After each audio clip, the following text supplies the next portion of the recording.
Greetings. Welcome to Practical Healthy Living. I'm your host, Dr. Thomalla. Today we have a really good show for you.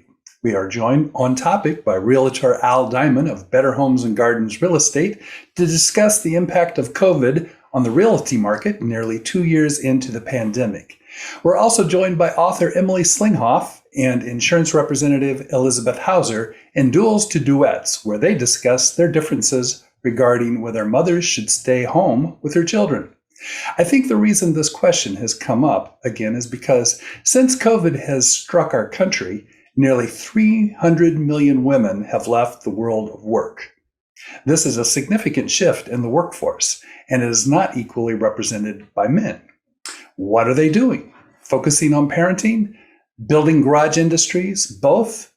Where do you stand in this COVID-stained employment landscape? Also in this episode, we're exploring the state of COVID vaccinations in Practical Healthy Living's Tip of the Week. But first, let's consider something positive. Have you ever been ripped off at the grocery store? An item is marked one price on the shelf, but when you get home, your receipt shows you paid a different price at checkout. This is actually fairly common. But you do have recourse. Typically, if you just bring the receipt back into the store and present the discrepancy in a good-natured manner, the customer service desk will refund the difference. But you have to check your receipts, you have to bring the problem to their attention, and give them the opportunity to right the situation. Sometimes, however, you have stores who employ practices that are intentionally deceptive. This is a real store. Now look at the price on this jar of mayonnaise. It looks like it was regularly priced at $4.29 and is on sale for $3.29 a jar. When you get up to the self-checkout register, however, lo and behold, the price rings up at $4.29. You bring the matter to the attention of the checkout monitor who says, "No, you made a mistake. Here on the receipt, it clearly says must buy 5 to get that price." Because everyone wants a good 6-pack of mayonnaise, right? When I explain that this is not clearly marked on the shelf, the individual states, "Well, what do you want me to do about it?" Well, first, you could try to be helpful and understanding. You could speak to someone about clearly marking products on the shelf that can be seen and clearly read. You could adjust the price or just give me a refund. How about that? The response I got was, "You need to talk to someone in customer service." I thought I was, but okay, where is that? This is where I received the dismissive hand gesture of, "Move along down there somewhere." In all fairness, the sign does say in small print, "You must buy 5 items to get the discount." Still, an old far-sighted man with arthritis is not going to get down on his hands and knees to read the fine print on the bottom shelf. I thought that when I spoke to someone invested in their job, they would say, "Here's the $1 difference for your inconvenience. And since you're not familiar with our store, know that the next time you come, the Buy 5 program is a regular feature, which this particularly colored sign indicates." I could live with that. It's just $1 after all, right? This is not, however, what they said. I was told I could take my business elsewhere. Really? I thought about it, and I remembered there is another issue I have with this particular store. Look, here you see a large sign that says organic. What would you assume? Everything in this bin is organic produce, right? Wrong. Look, this is all non-organic food, save for these 6 items here. That's your organic options. You cannot tell me that this is not an intentional misrepresentation and product placement. Just provide good products, be honest in your marketing, and be helpful. You will be successful. But if you have customers to spare and do not need to concern yourself with good customer service, just say so. "Oh, you did. And I just returned everything in my cart." I have been to many stores that I've really liked. I'm assuming this is just an outlier. Sometimes the most positive thing you can do is to go someplace else where you feel treated well and not lied to. Shake the dust from your sandals, I've heard say. Thank you, and that's something positive.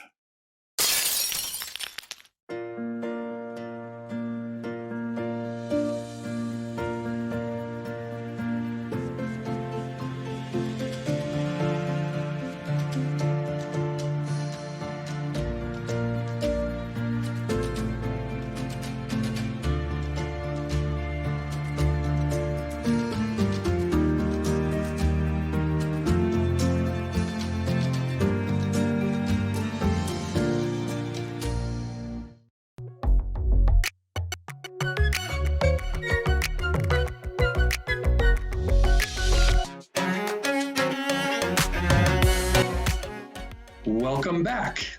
Welcome to On Topic. And today we're very fortunate to have with us Alfredo Diamond. He is a graduate of Indiana University. He has a master's degree in management from Indiana Wesleyan University, and he is a realtor through Home and Garden Realtors. And I'd like to welcome you to the show today. Al, can you tell us a little bit more about what you're doing these days? Well, as a longtime Richmond, Indiana resident here in Wayne County, real estate's really just taken off. I've been very blessed, and I'm thankful for, to get through what we've all kind of gone through with the pandemic over the last, almost couple of years now. And so very thankful to be busy at a point in time where I thought, this thing may go the other way, but it just seems to be, blessing and keeping me busy. Sales are up, listings, it seem like they're down, but we're getting listings. They're just selling so fast. Right now I think I'm sitting about 7.6 million in sales this year. That's a little bit above where I finished last year, which is great for me. That's fantastic. So can you tell us, what are the trends you're seeing in the national housing market, and do those apply to the local market for yourself? Yeah, so when you look at this statistics nationwide as far as listings, I think there was one state that was kind of down, which was New York. But overall, I mean, they're all down. It's a common theme. Inventory, it's been low, and it's been a seller's market for the last 2 or 3 years now. It's not a buyer's market, seller's market, simple supply and demand. Basically, we have far few homes and an abundance of buyers, and that's contributed to the lower interest rates. If you qualify, less than 3%.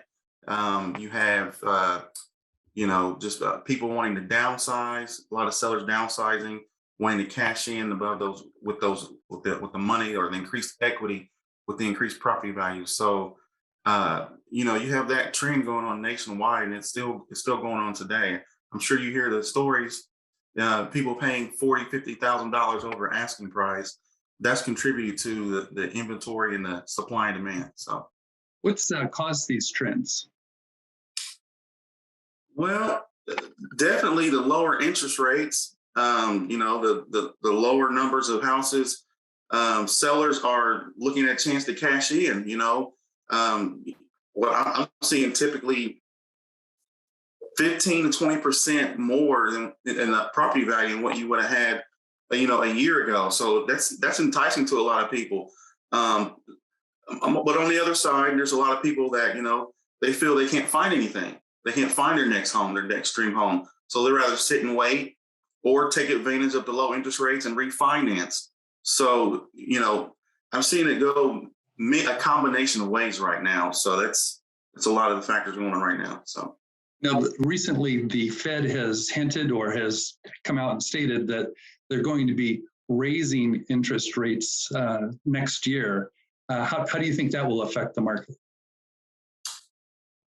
Well, we've had this, it's been not the norm right now. So I can see it, it increasing the market a little bit, things staying steady as to where they were a year ago. Right now, we've got this where everyone's wanting to cash in, people are waiting. I mean, we're just heading back to where things were kind of normal. 4% interest rate was not uncommon, a year and a half ago. So I can't see it change the market that bad, except for the refinance and things like that. So one of the things that I've noticed in the housing market over the past year and a half is that people who have properties and their landlords, there's been a moratorium on evictions, and sometimes people have just stopped paying their rent, and there's only been relief for landlords recently. How do people manage that? Being an active agent here in this community, I get investors call in from across the country to have properties here, or local investors, frankly, people are just frustrated. A lot of the landlords are frustrated and unloading these properties and just kind of walking away, just, hey, get rid of this for me. I've had some of that. You've got where the landlords are also wanting to cash in. They're taking advantage of interest rates as well. But it is a great time to sell, whether you're an investor or a single family homeowner. And so you have a lot of that where the landlords are looking to cash in. On the other side, though, there's been, obviously the tenants, there's been some that have definitely needed that relief, and I'm probably thankful for it. It's helped contribute to, them surviving, right? But then there's also some, as we know, that's probably taking advantage of that situation. I have investment properties myself. I have a great relationship with my tenants. I think it starts right there. And just being adaptive and able to understand. I think it's what's helped me be successful in that avenue of my business. But on the selling side, the owners, the landlords, there has been, depends how they have their business structured. There has been opportunities to take advantage of disaster relief funds, PPP loans. So there have been several other tools out there available for those that may have been impacted by the mandatory. We have to pause here for a break. Please stay tuned. We will be right back.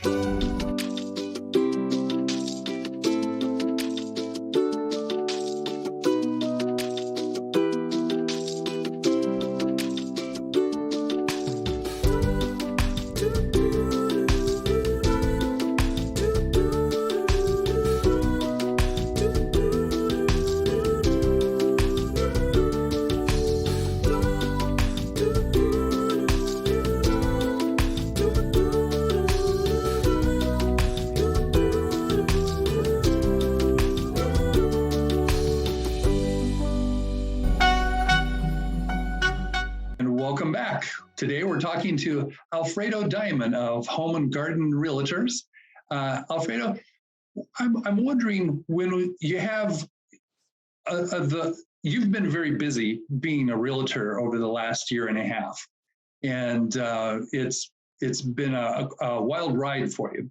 But the title companies, it seems like they've been even busier. Can you tell me why that is? Well, the entire scope, the entire network, not just title companies, but, the inspectors, our appraisals, right now we're seeing lead times up to 2 weeks. So it's not just the title companies, but title companies definitely are feeling the impact. They have the same, dealing with the same situations a lot of the other small businesses are, especially being impacted by COVID, and just life in general. These people have families just like all of us, but definitely it increased sales with the the market, homes flying off the market as soon as possible. The cash deals, you can close a cash deal less than a week sometimes. So there's an abundance of cash deals right now. But one of the major things is they're just flooded with refinances. At one point, interest rates were on a 30-year fix was 2.125. I mean, that's just incredible. There's a lot of folks that have cashed in and refinanced their homes. That's also contributed to the shorter inventory levels that we are seeing right now. But definitely, title companies, refinances. There's also some other factors that you may not think about. Due to COVID, you got to think we've lost a lot of people. A lot of those people had estates. You're dealing with estates now. Those home people, their loved ones have maybe sold those properties, from the estate and et cetera. So they're dealing with a lot of different avenues, not just the sales and refinances, but estates as well. And those take a lot of time. So, I'm walking into title companies and, I just communicate with them. I'm just like, hey, how many closings you have today? They're 12, 13, 14 closings in an 8-hour day.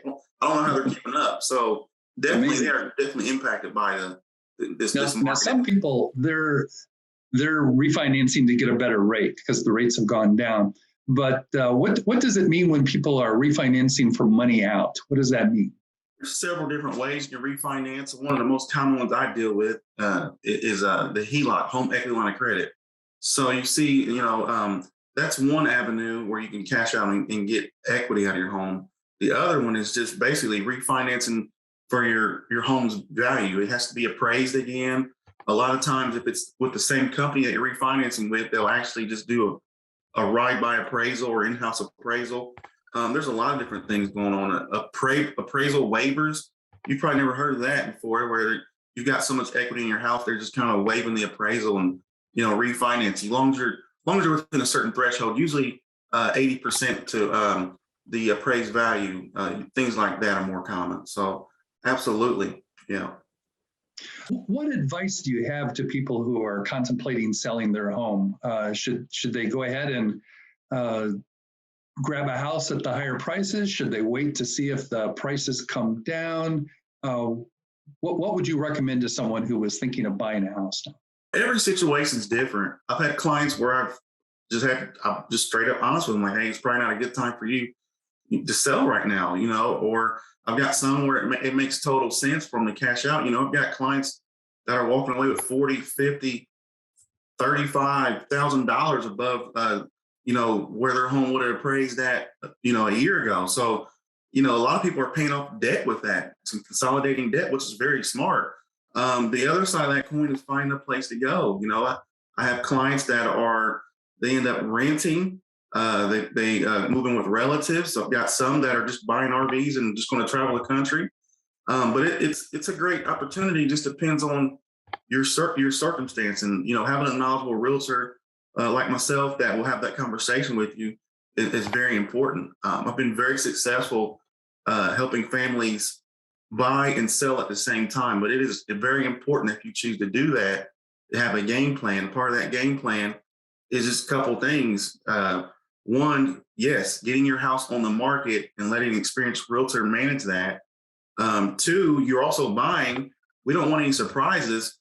Let's just get your pre-approval as well. I meet people that are like, well, we want to find a house first, and they're just so scared they're going to be homeless. That's a reality. It could, if you have an agent that's not communicating with the other parties or the other buyer, that's not transparent, that can happen. But when you have a clear-cut game plan, you can have a successful rate of cashing in and buying at the same time. What about the flip side? What advice do you have to people who are wanting to sell their property? Should they just list it because the prices are high? Should they still try to do things to further increase the value, or what advice do you have for them? That's a great question. It's a lot similar to the last question. It depends on the situation. I'm a homeowner. I've been a homeowner for years. I have investment properties and things like that. I help people buy investments, things like that. So I go in every situation like I own the house. And so when you're dealing with me, I'm not necessarily going to have you spend a bunch of money or make a bunch of upgrades that you may not make that money back. Just because this market's crazy, you don't want to give away your profit margin. So, I try to go in with a smart approach. The sellers have all the leverage right now. A year ago, it may have been important for you to finish that patio or build that new deck, and maybe you would increase your property value. But right now, as long as there's not a lot of repairs, the house is aesthetically and it looks appealing and in great shape. I walk through those listing appointments with, looking at it from a minimalist perspective. What can we do here with the smallest amount of budget to get the biggest impact? Because I know the buyers are more flexible now than they've ever been. And that's a great opportunity for the sellers. What has been the impact of COVID over the past year and a half? Well, in regards to real estate and me personally, I see it. I don't want to get into debate with anyone or anything like that, but I have seen its effects and its impact on families. I can remember, coming to the office. I love going to the office. The first thing I do in the mornings, and we had a gentleman, a fellow peer, a realtor, an older gentleman that I became friends with, and whether I was having a bad day or a good day, he would just talk to me and give me some coaching and things like that. And just one of those special people that just kind of, he was just in it because he enjoyed it, and enjoyed being around people. The guy just kind of put it around the office. So his office was next to mine, and he really embraced me from day one and took to me. But I remember it was probably last June. I remember it because I was really concerned about this COVID stuff and how it would impact my family, my friends, my coworker, the economy. There's so many different thoughts. And I remember one morning The gentleman, can I say his name? Use his first name. Porter. And I remember hearing him in the office talking over him with my managing broker. And he's like, hey, I had a great time this weekend with my family. We had a get together.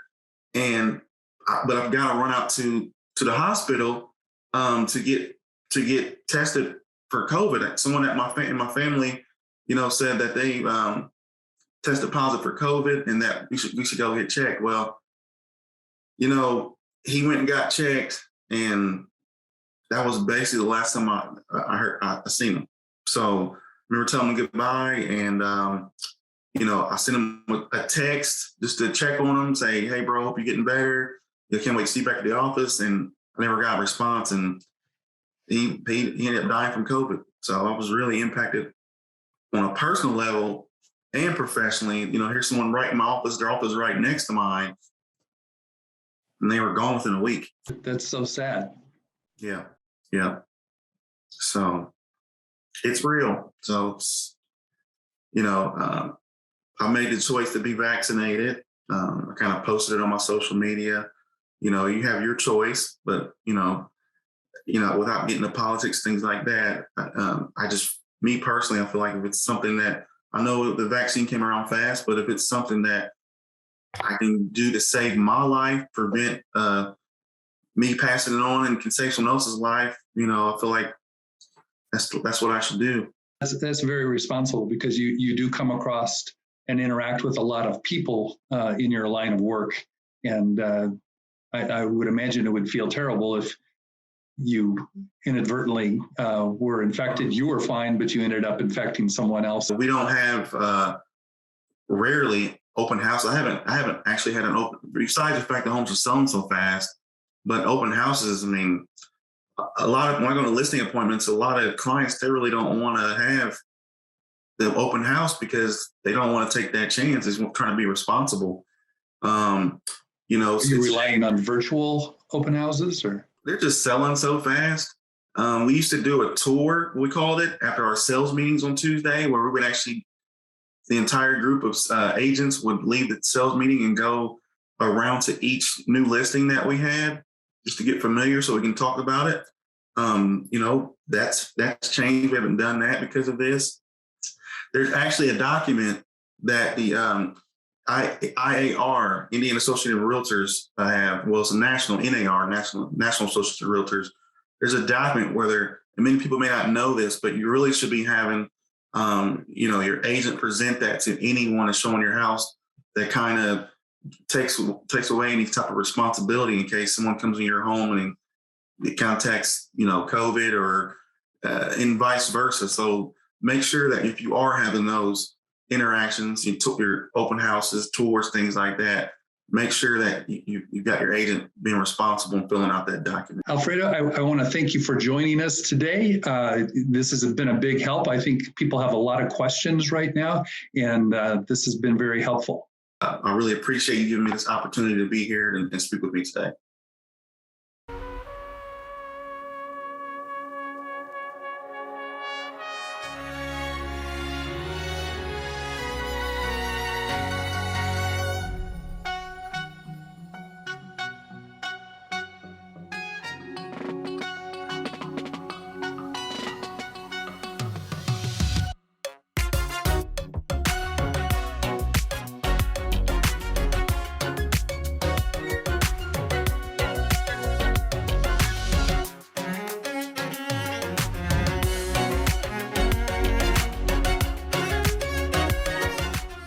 We are back. This is Practical Healthy Livings, from duels to duets. Today's topic is, should mothers forego work to stay home to raise children? And today we are fortunate to have Emily Slingluff, published books, and is coming out with a new book entitled The Most Important Job. And we're also joined by Elizabeth Hauser, financial representative and working mother. So what I would like to do is ask each of you a question, and we will get started for a few minutes. Then we'll take a break and come back and finish our thoughts. Oh, let's start with Emily. Emily, how are you today? I'm fine. Thank you. Nice to be here with you. Can you speak to briefly to how or your thoughts on why mothers should stay at home and not work? Well, I don't want to ever say what a mother should do. I want to bring out the reasons a mother might choose to stay home. And it is sort of what I just said. Does she care who influences her child? Now, I have just in this book that's coming out written some reasons that mothers do choose to. The job of parenting is a job, for goodness sakes. It's a job all day long and all night long, every day of the week. So it's giving up the job of parenting a little bit to take on another job. And the reasons to do that vary. And the reasons not to do them are other reasons. But if a parent cares to help the child herself, then obviously she wants to be with the child and being loving and attentive, and the child will know it. Now, if she wants to give the child to somebody else to bring up, that's up to her. But a child certainly likes to feel loved and respected. And interesting, the word respect, because I think so many of us have heard, oh gosh, that child needs to be respectful of his mother. Why aren't you respectful of me? Well, the way to have a child respect the parent is for the parent to respect the child from the moment that child comes into the world. And why not? Every person is worthy coming into this world. It's only later on that some people may not be worthy of being respected, but in the beginning they are. Okay. Thank you for that summary. Elizabeth, you have been a working mother pretty much all through the lives of your children. Can you tell us your perspective on whether mothers should work or not? Sure. I'll just give you a little background. My husband and I were high school sweethearts. We married a few years out of high school. We waited 5 years to have our first son, and he's 28. And we waited 5 more years. I had to do a lot of talking to get our second child. And he is 23. And they're both very well-respected members of our community. They were planned, prayed for, and very much wanted, very much loved children. When I first had our first son, his name is Ked, I worked as a office manager in an insurance office. So that's where I got into the insurance industry.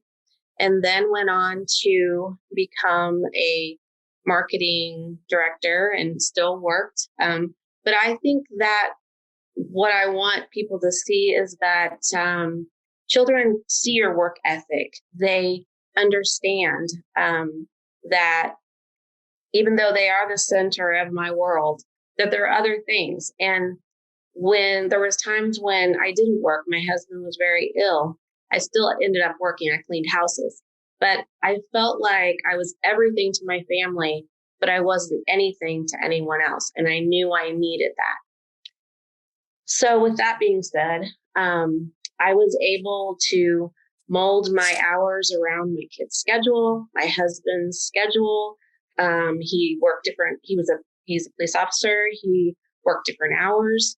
So we had to figure out our family dynamic, and we did everything that we could together all of the time. We were very, very, very close family. I was able to work in the classroom. I was able to mentor at the school.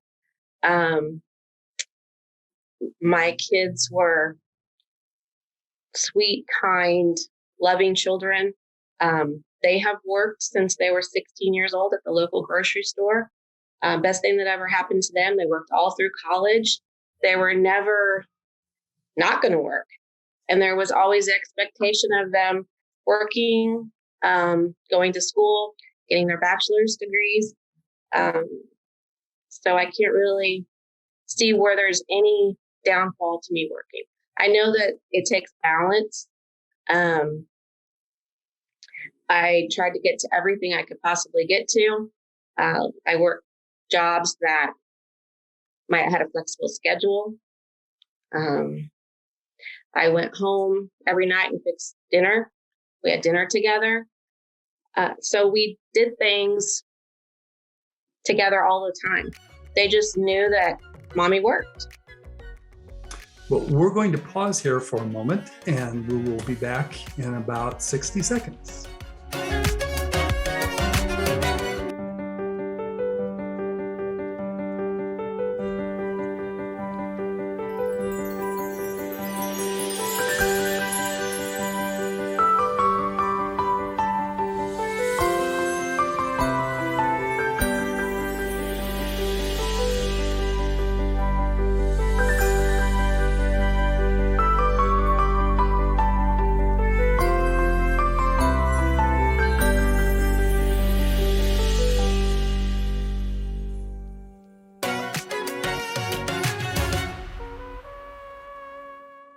Welcome back, friends. We are talking today with Emily Slingluff and Elizabeth Hauser, and today's topic on From Duels to Duets is, should mothers forego work to stay home to raise their children?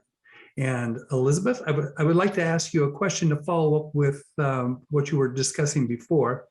I know that children from age day one to about 12 years old require a lot of interaction and a lot of support. And the role of parent changes once that child starts to have a little more independence. How was it working when the children were young, and how did it change once the children got older and had more independence? When they were young, you have to find the right person to help take care of your child. With my husband's hours, sometimes he was able to do those things, and we were able to still, be together as family. And so as they, were very young, it's hard, to find that balance and to work. But I think it does take a village to help raise children. So I found the right people to help me, and they progressed, through life. And with having one about 5 years older than the other, that was helpful as well. As Kyler was growing up, I was able to help out with things. So I think some of that helped. But I don't know. Somehow we worked it all out and figured everything out. A lot of friends helping out. We helped each other out, taking kids to, practices and picking them up. And somehow it all got taken care of. I think all parents have the same issues. It's just you throw other things in the mix as far as, furthering your career. I still think it's good. I still think we did everything right. We never had any trouble with our boys. How did you go about finding someone to help with the children when they were younger? I really lucked out. I found a retired couple on both of the kids when they were little. That really, it was like their grandparents. Honestly, I'd go there, and one of them would be asleep. My child would be asleep on their chest. They'd be rocking them and holding them, and it's a good feeling when your kids are loved by somebody else. And so both of my kids had that when they were very little. My oldest did go to a friend that had a couple other little kids there, so got to play with his friends all day, really, and then just go pick him up, and then we'd go home. He probably liked it there better because he had other kids around at the time. But then my youngest child, he went with me for a couple years until I just couldn't do that anymore. He was able to go with me to work for a while. And then I found a retired couple as well. And he still calls them grandparents. Grandma Shirley, she'll still send him a card, or he'll go by and give her a hug, So I feel like I brought extra people into their lives that they wouldn't have had. Excellent. Plus, we didn't have relatives here. We moved a little bit away from all of our family for my husband's work. So it's kind of nice to have some grandparents, that they wouldn't have had. Emily, let me turn to you.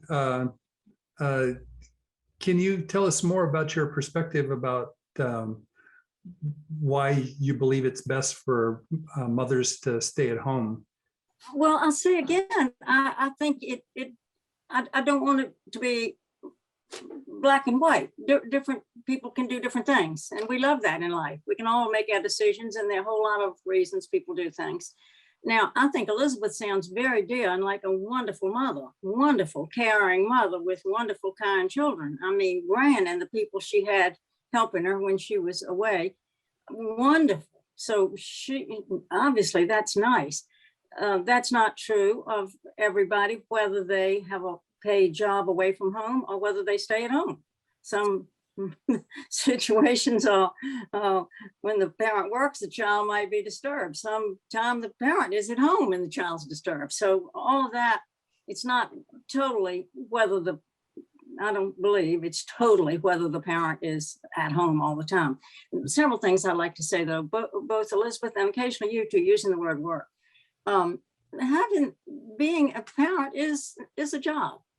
It's a job that's full time. And to think when people say, oh, that mother is leaving her child because she has a job, it doesn't quite make sense. She already had a job, but she's taking on another job in addition to the job of parenting. And she is therefore neglecting the job of parenting.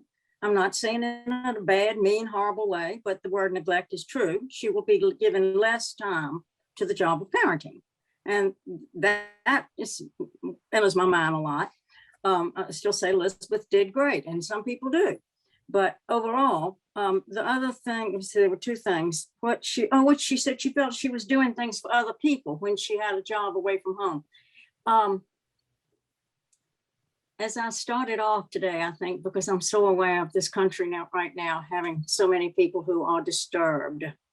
And I'm not the only one who thinks that. As we know, it's all over the news. There's more mental unhealthiness, children who are mentally unhealthy. What are we going to do about them? And we certainly know that we're the older people who are disturbed, who are hurting other people all the time. So doing something for somebody else can be done through parenting. What every parent does with every child affects more than just that one child. And Elizabeth certainly knows that too. I mean, every person in this world, Nellie, makes some difference overall. Sometimes it's a tiny difference. Sometimes it's a huge difference, a huge bad difference if it's mass murders, a small difference if it's hurting a few people, or if it's the opposite, helping. And who's going to help? A child who feels really secure and respected more than one who's not, although I think Elizabeth's children do feel that way, but some people don't when they have been left by the parent. About her children who also sounds wonderful. Your children sound dear. I love hearing the way you describe them. And I have not told you about mine, but I do. And we had a son, and 2 years later, a little over 2 years later, a daughter, and both of them are fantastic. Without me telling you, I'll tell you how I happened to write. Was the school where they went asked me to write what I had done with them before they ever went to first grade. This was after they had graduated, after they had finished the 12th grade and finished college. But a director out there asked me to please write what I had done with them. And I didn't do it. I was still modest then, but asked again very strongly, very sincerely. I got to work. And that book is the book that is so fantastic, A Present to the Newborn, it's called. It's really a present to a child any age. But that was what my husband and I had a wonderful husband too, as she sounds like she did, does, mine is dead. But they're wonderful. And what I have written has been shocking to people over these years. And what I'm writing in this book coming up is shocking. What I wrote, as I say, in my first book is surprising, but people are so happy. Sometimes when I give talks or when I talk one-on-one to a person, I've become a self-taught psychiatrist or psychologist or whatever. I mean, I've had one new friend, admirer of my philosophy, said, Emily, I have been to 3 psychiatrists and paid lots of money and answered so many questions, and nobody helped me until you did immediately. And so that makes me feel that I'm on the right track, and I know I am, because I know that kindness begets kindness. But anyway, the book has sold and sold. That book called A Present to the Newborn, and I was named the full-time homemaker of the year for the state of Virginia, and went out to St. Louis along with one person from each state in the country to get that honor and get some talks.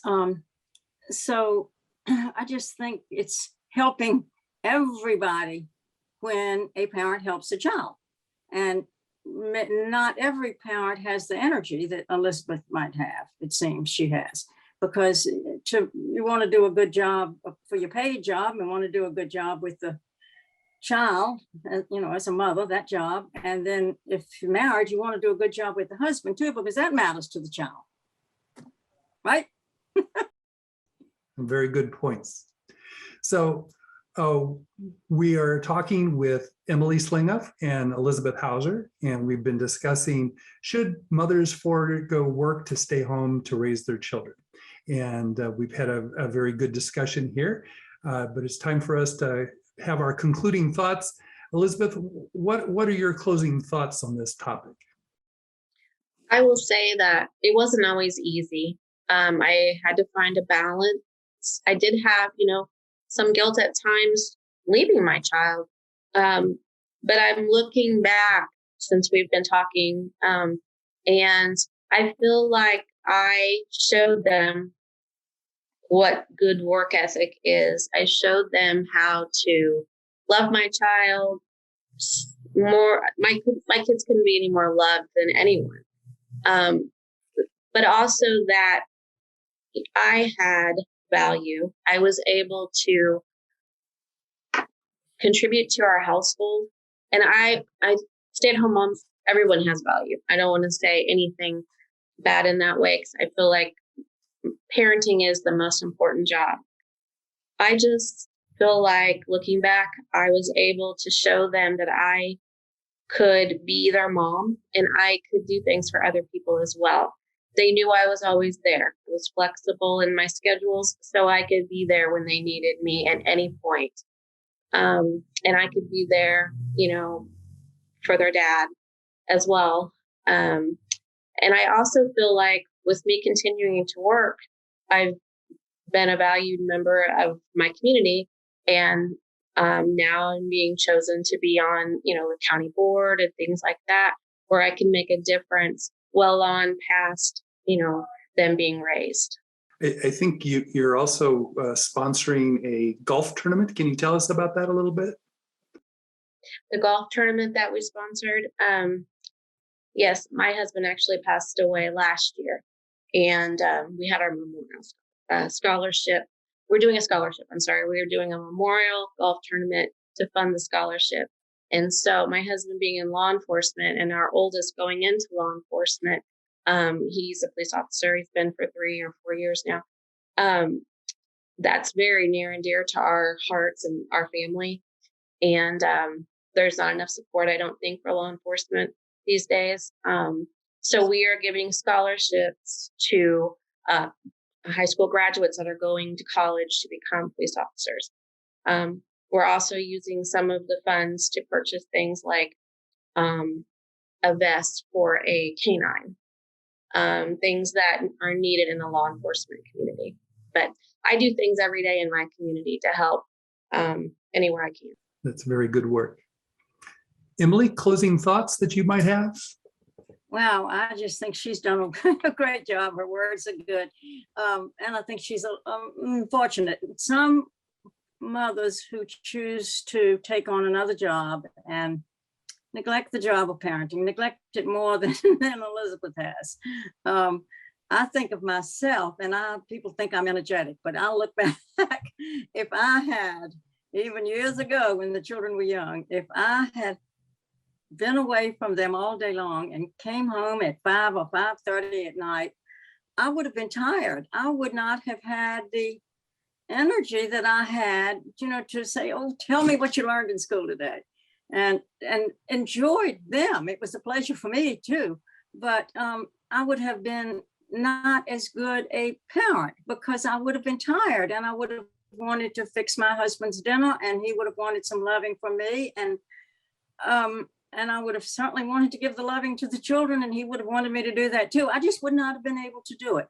And I don't know that that there are as many people as good as Elizabeth at doing it. It's mighty hard to be tops at all of that. And if we want to be tops, we certainly want to be tops with helping our children, because heck, we know, I mean, I've said it, that helping a child is helping many, many other people. I don't think that the child whose mother stays home would certainly think that the mother is less caring about other people at all.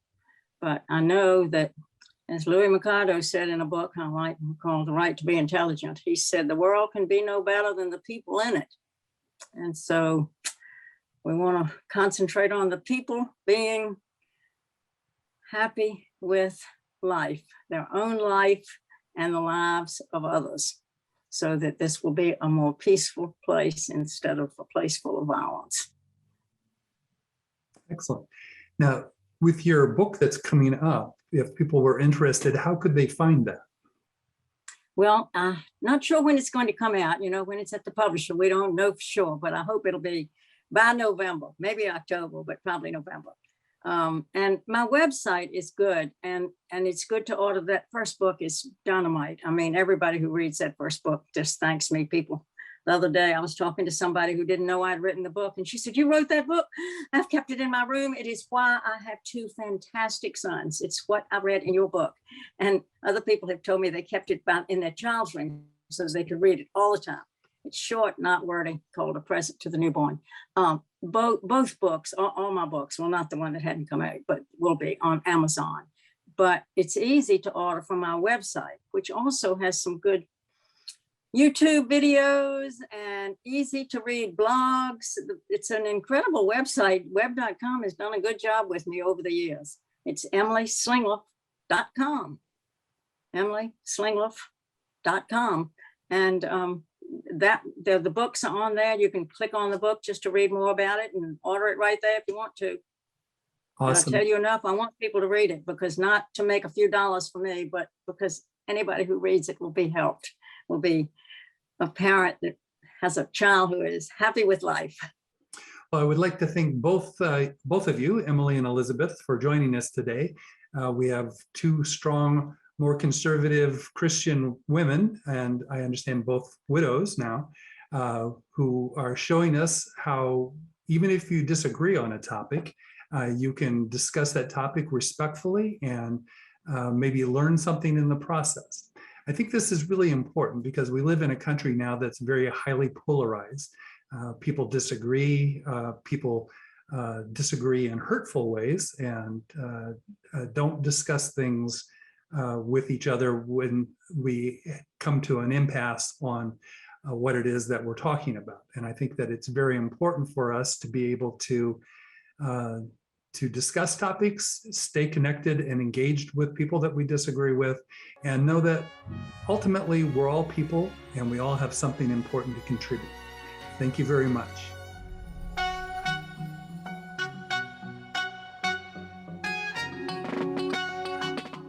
So, I thought we had turned a corner and COVID was in the rearview mirror. Then I was shocked at how many people refused to get vaccines that two presidents touted. In order to get herd immunity, we need about 80% of the population to get vaccinated. According to the CDC, we currently are at 58% of adult Americans being fully vaccinated, which jumps to 67% when you account for people who have at least one shot of a two-shot series. Better, but still below the magic number. Now infection and fatality numbers are starting to creep back up, with some areas in the country having full-blown health crises in their emergency departments. Personally, I have seen a next-door neighbor die this month due to COVID. He was a 44-year-old man who leaves behind a family who had to move out of their house because they were not legally married. Just last week, I attended a virtual funeral for a woman who died from COVID that I went to high school with. Both were in relatively good health, but neither of them was vaccinated. People, save yourself and the others you might infect. Wear a mask indoors around other people and get vaccinated. I know we are all weary of the drill, but we have to remain solid until we're in the clear. That will happen a lot faster if more people just get vaccinated. This week, a government advisory panel endorsed booster shots for all three of the nation's vaccines, Pfizer, Moderna, and Johnson & Johnson. The Center for Disease Control and Prevention also said now you can get any booster regardless of the brand of your first vaccine. So if you originally had Johnson & Johnson and you want to turbocharge your immunity, you may want to get Pfizer or Moderna booster. If you had Pfizer or Moderna and have significant storage challenges, it might just be easier to get Johnson & Johnson. Now, if you're a male between 18 and 30, you may want to skip Moderna regardless of your first vaccine due to a slight chance of heart inflammation. Similarly, if you're a female between 18 and 49, you may want to skip Johnson & Johnson due to a slight chance of a rare blood clotting response. Consult your family physician to determine what is best for you. The bottom line is that negative reactions to these vaccines are mostly like any other vaccine. Maybe a little soreness at the injection site. These shots are lifesavers, however, and will keep the vast majority of people from getting seriously ill. Cases like Secretary Colin Powell, who was fully vaccinated, are quite rare at 0.01% of persons receiving the vaccine. He already had a rare blood cancer that compromised his immune system, so please get vaccinated. Don't do it for your crazy left-wing aunt, your wild right-wing uncle, or for me. Do it for yourself, your children, and any elderly people you may know. You know, your family. Speaking of our youngsters, approval for children 5 to 11 to be vaccinated should be coming by the end of this month in October. Make sure your babies are protected.